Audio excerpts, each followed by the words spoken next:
Si te colocas frente al Panteón de Roma, estás observando una construcción levantada en el año 126 después de Cristo, casi 2 milenios atrás. Su colosal cúpula de concreto, que aún hoy es la más grande del planeta, hecha sin refuerzos metálicos, permanece intacta, sin grietas y completamente funcional. Ahora compárala con muchas autopistas y puentes contemporáneos, construidos hace apenas medio siglo. Una gran parte ya muestra deterioro, se resquebrajan, colapsan o necesitan reparaciones constantes. El concreto moderno suele resistir entre 50 y 100 años antes de presentar daños severos. El romano, en cambio, ha soportado 2000 años y sigue firme. Los romanos no solo utilizaron concreto, lo llevaron a la perfección. Crearon un material capaz de autorregularse, que se endurecía con el paso del tiempo y que podía solidificarse bajo el agua. Pero tras la caída del Imperio Romano de Occidente, alrededor del año 476 después de Cristo C, el conocimiento de su fabricación se perdió. Durante más de 1500 años, la humanidad fue incapaz de reproducir su fórmula. El concreto romano difería por completo del moderno. Hoy usamos cemento Portland, desarrollado en el siglo XIX, producido al calentar caliza y arcilla a temperaturas extremas. Es resistente al inicio, pero sufre deterioro progresivo, sobre todo cuando se enfrenta al agua salada o a cambios bruscos de temperatura. Se generan fisuras, el agua penetra y el material termina fallando. El concreto romano empleaba una receta totalmente distinta. Su base era ceniza volcánica, en especial la puzzolana extraída cerca del monte Vesubio y otras zonas volcánicas. Esta ceniza se mezclaba con cal obtenida al calentar piedra caliza, agua de mar y fragmentos de roca volcánica. La reacción química entre estos elementos producía un material con cualidades extraordinarias. A través de ensayo y error, los romanos dieron con un hallazgo clave. Esta ceniza volcánica contenía compuestos de aluminio y silicio, que al reaccionar con la cal y el agua marina, formaban estructuras cristalinas extremadamente duraderas. Investigaciones actuales muestran que el agua de mar no daña este concreto. Por el contrario, lo refuerza con el tiempo. El agua salada desencadena la formación de cristales de tobermorita de aluminio, un mineral raro que incrementa la cohesión del material y lo hace menos propenso a agrietarse. En otras palabras, el concreto romano se repara solo cuando entra en contacto con agua de mar. Gracias a esta tecnología, los romanos construyeron puertos, acueductos, edificios y monumentos por todo su territorio. El puerto de Cesarea, en la actual Israel, levantado por Herodes alrededor del año 22 a.C., aún conserva secciones de concreto romano intactas pese a 2000 años de exposición continua al mar. En contraste, el concreto moderno en ambientes marinos suele fallar en pocas décadas. ¿Cómo se perdió este conocimiento? La desaparición del Imperio Romano no ocurrió de un día para otro. Fue un derrumbe progresivo de infraestructura, comercio y transmisión de saberes. La técnica para elaborar este concreto dependía de artesanos e ingenieros altamente especializados. Con la fragmentación del imperio, estas redes se desintegraron y el conocimiento terminó dispersándose hasta desaparecer. Los textos antiguos que han llegado hasta hoy no incluyen instrucciones precisas sobre cómo elaborar aquel material. En la antigüedad, los ingenieros trataban ese conocimiento como un secreto profesional que se transmitía de maestro a aprendiz, casi siempre dentro de familias dedicadas al oficio, en lugar de dejarlo por escrito. Además, el concreto romano dependía de ingredientes muy específicos: cenizas volcánicas procedentes de zonas particulares, acceso a agua marina para ciertos tipos de obras y proporciones exactas de cal. Cuando la infraestructura del imperio colapsó, también lo hicieron las redes de suministro que permitían reunir esos materiales. En la Edad Media, algunos constructores pudieron consultar textos romanos sobre ingeniería, pero sin la experiencia práctica, las proporciones, los métodos, el tipo exacto de ceniza era imposible reproducir los resultados. Durante siglos, las estructuras romanas permanecieron en pie como enigmas técnicos. Los constructores medievales y renacentistas las admiraban, pero no podían recrearlas. Terminaron desarrollando soluciones distintas, como la arquitectura gótica, con sus arbotantes y arcos apuntados, una forma de levantar grandes edificios, sin depender del concreto romano. No fue hasta el siglo XXI cuando la ciencia logró explicar en detalle qué hacía único a ese material. Gracias a microscopios electrónicos, análisis químicos y estudios avanzados en ciencia de materiales, los investigadores lograron descifrar su comportamiento. Entre 2013, 2017 y 2023, aparecieron estudios que revelaron los mecanismos químicos responsables de su capacidad de autorreparación y de su notable resistencia a lo largo del tiempo. 2. Acero de Damasco.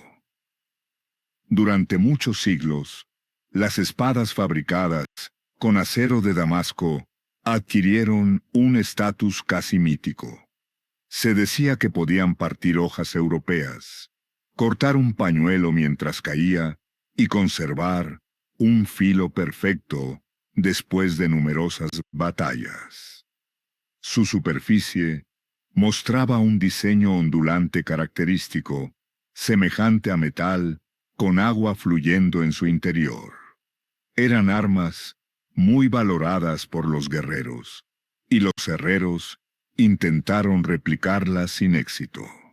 Finalmente, hacia 1750 después de Cristo, la técnica auténtica para producir este acero desapareció.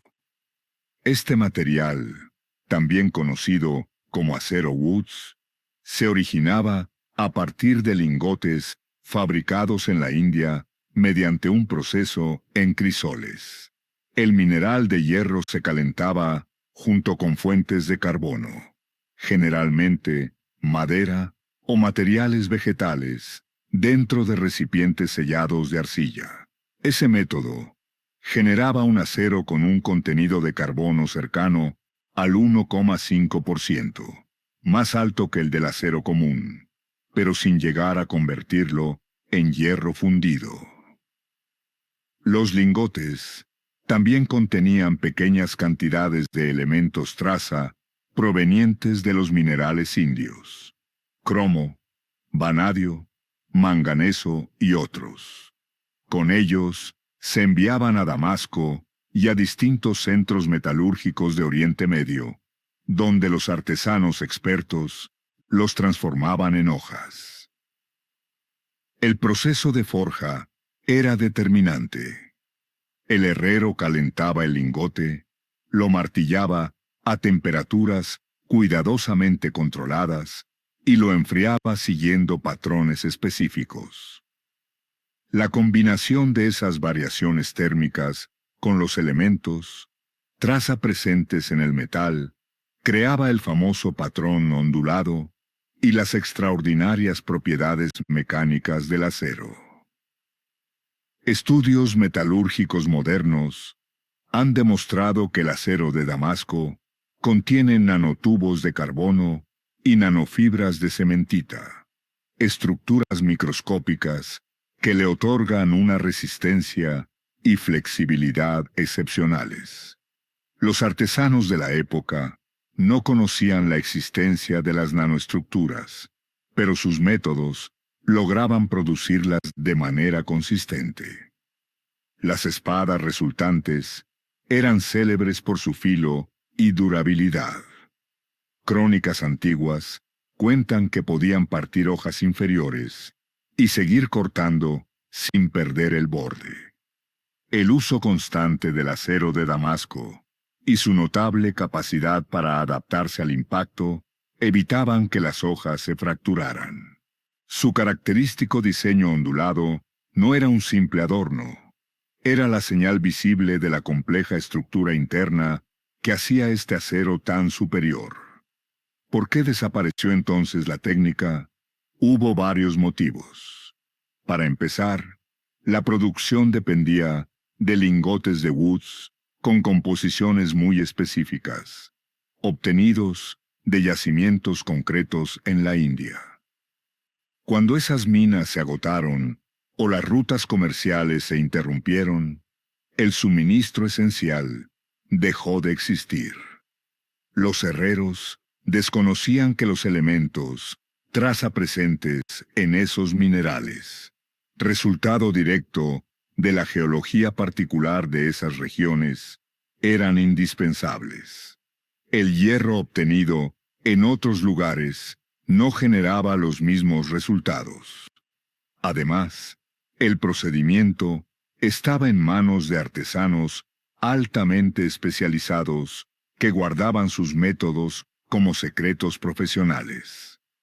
La forja exigía un control minucioso de las temperaturas de calentamiento y enfriado, algo que solo podía dominarse mediante práctica directa, no mediante instrucciones escritas.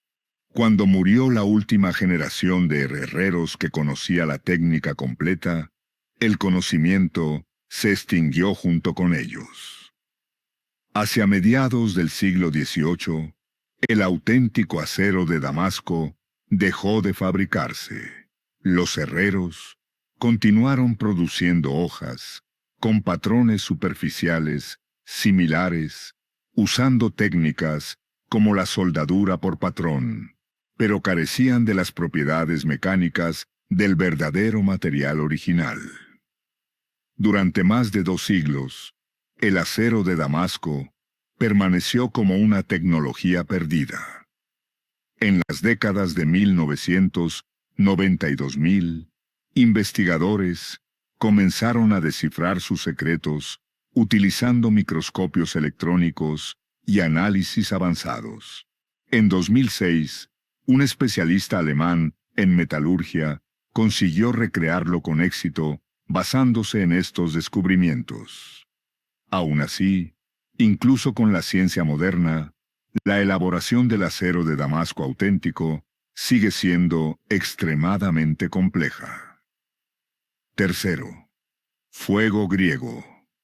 En el año 674, después de Cristo, Constantinopla, capital del imperio bizantino, se encontraba bajo sitio de las fuerzas árabes. Todo indicaba que la ciudad caería, hasta que los bizantinos liberaron un arma que cambió por completo el enfrentamiento: el fuego griego. Esta sustancia incendiaria podía arder incluso sobre la superficie del agua. No podía apagarse con métodos comunes y se lanzaba desde barcos mediante tubos de bronce, arrasando flotas enemigas. Durante aproximadamente 8 siglos, el fuego griego fue una defensa crucial del Imperio bizantino. Luego, su receta se perdió, y hasta hoy no existe certeza absoluta sobre sus componentes. Según las crónicas, el arma fue desarrollada hacia el año 672 después de Cristo por un ingeniero sirio llamado Calínicos, quien buscó refugio en Constantinopla. La fórmula se convirtió en un secreto de Estado extremadamente restringido, conocido solo por el emperador y unos pocos funcionarios electos. Nunca se dejó registrada con detalle.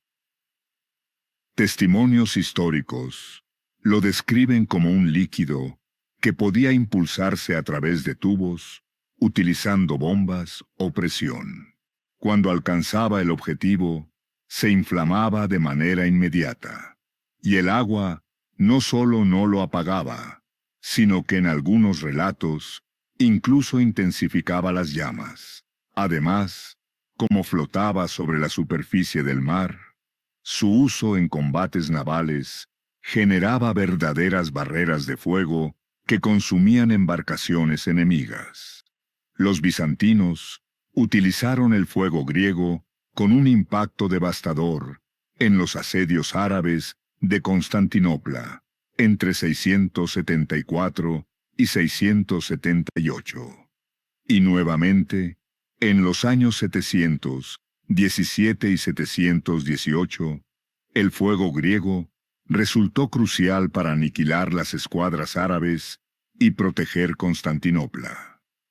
Los adversarios lo llamaban fuego romano y le temían profundamente. Las embarcaciones bizantinas equipadas con tubos lanzadores podían arrasar flotas enteras.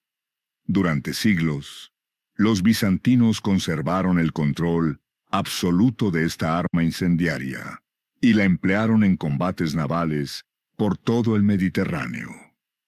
Los enemigos intentaron de muchas formas apoderarse del secreto, pero las estrictas medidas de seguridad del imperio lo impidieron. Los marineros, encargados de utilizar el arma, juraban silencio absoluto. Con el declive progresivo del Imperio bizantino, el fuego griego desapareció de los registros. Las últimas referencias confiables datan de los siglos XI o XII. Cuando Constantinopla cayó en manos otomanas en 1453, el fuego griego ya se había convertido en un mito. La fórmula se había desvanecido por completo. ¿Qué era exactamente? Contamos con hipótesis, pero ninguna certeza. La mayoría de los especialistas cree que su base era algún tipo de derivado del petróleo, accesible en filtraciones naturales de la región.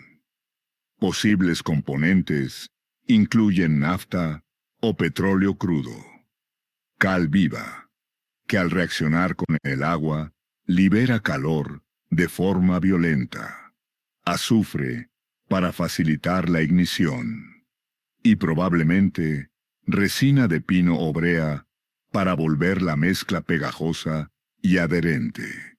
La reacción exotérmica de la cal viva explicaría por qué el agua intensificaba las llamas. El petróleo habría sido el combustible principal. Los intentos actuales por recrear una sustancia similar han producido mezclas que comparten algunas características, pero ninguna puede considerarse una copia fiel. ¿Por qué se perdió la fórmula? El secreto estaba tan estrictamente protegido que nunca se difundió. Cuando el imperio decayó y murieron quienes poseían el conocimiento, la técnica desapareció con ellos. El fuego griego sigue siendo quizá el secreto militar mejor guardado de la historia, un arma cuya composición aún desconocemos, incluso con toda la ciencia moderna. 4. El sonido de los violines Stradivarius en un pequeño taller de Cremona, Italia, entre 1680 y 1737, el luthier Antonio Stradivari fabricó cerca de 1000 violines, violas y violonchelos. Aproximadamente 650 han sobrevivido hasta la actualidad y se consideran los instrumentos de cuerda más excepcionales jamás creados, alcanzando precios de millones de dólares. Músicos y expertos sostienen que poseen una calidad tonal que los instrumentos modernos no logran igualar. A pesar de décadas de investigación científica, aún no se ha podido reproducir un Stradivarius con total fidelidad. ¿Qué los hace tan especiales? Varias teorías intentan explicarlo. Una propone que la elección y tratamiento de la madera eran inusuales. Stradivari utilizaba abeto para la tapa y arce para el fondo, como otros constructores, pero los árboles específicos, las condiciones climáticas de su crecimiento y el proceso de secado pudieron formar una combinación única. Algunos estudiosos plantean que la pequeña edad de hielo, aproximadamente 1300 a 1850, produjo árboles de crecimiento lento, generando madera más densa y con anillos estrechos. En 2006, investigadores encontraron rastros de minerales, como bórax, fluoruros, cromo y compuestos de hierro en la madera de instrumentos Stradivarius. Es posible que estos tratamientos se aplicaran para protegerla de insectos, aunque también pudieron modificar sus propiedades acústicas. El barniz, examinado innumerables veces, contiene materiales orgánicos, minerales e incluso restos de proteínas. Algunos científicos creen que su composición influía en la manera en que la madera vibraba, contribuyendo así al sonido característico. Sin embargo, la receta exacta permanece sin confirmación. Las técnicas de construcción también eran esenciales. El grosor de las placas, la curvatura, el tallado, la ubicación de las aberturas en forma de F. Cada detalle modificaba la resonancia del instrumento. Los cuadernos, modelos y esquemas de Stradivari no sobrevivieron hasta la actualidad. Los luthieres contemporáneos pueden analizar y medir los instrumentos que aún existen, pero jamás sabrán con certeza si esas proporciones reflejan realmente las intenciones de Stradivari o si son el resultado de 3 siglos de desgaste, reparaciones y transformaciones naturales. A esto se suma el factor del envejecimiento mismo. Cientos de años de uso, vibración acústica y exposición ambiental alteraron la madera a nivel microscópico.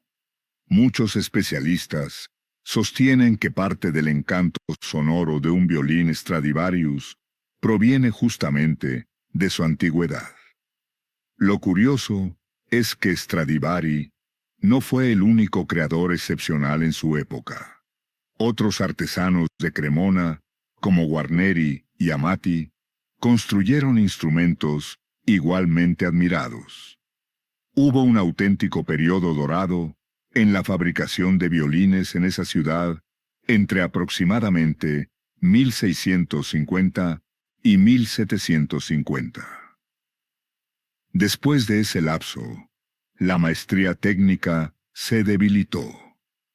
Los conocimientos más finos murieron con aquellos artesanos. El mecanismo de Anticitera. En 1901, buzos que rescataban piezas de un naufragio antiguo frente a la isla griega de Anticitera, hallaron un bloque de bronce deteriorado.